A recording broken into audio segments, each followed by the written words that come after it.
اللي مر ويانا اتصور عداه خلاص انفلونزا وانت كان يبغى ينتحر اذا ما تزوجتيه، ليش؟ طبعا هالقصه مضحكه.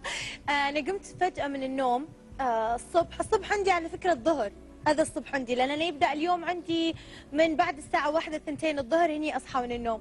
فلقيت مليون الف مسج واتصال على خبر انحط على قناه العربيه الاخباريه اللي هي تابعه للام بي سي، نقلا عن جريدة الرياض السعودية في الصفحة الأخيرة بطلب شخص سعودي قام راح السفارة السعودية قدم طلب ابليكيشن زواج من حليمة بولند، إما الزواج من حليمة أو الذهاب إلى المجهول والانتحار.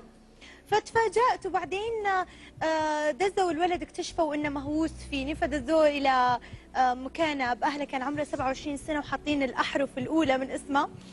فأنا ما أدري أوجه له تحية بالمناسبة، أتمنى أنه يكون على قيد الحياة وأقول له اليوم في ناس درجات الإعجاب من العشق والهيام والهوس فيني اليوم كلهم جمهوري، فأحبهم واحترمهم. ليش لا لو كنت مو متزوجة؟ زين إنك متزوجة.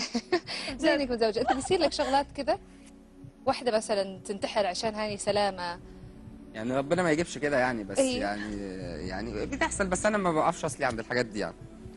أبدا. يعني حد يقول لك، حد يبعت مسج زي ما بتقول يعني، بس يعني بيبقى الواحد فاهم ان يعني ان حد بيحبه قوي بتاع، من فكره ان هو فنان او فكره ان هو يعني شخصيه عامه او بتاع يعني، بس ما بقفش عندها يعني. زين. عندي اثنين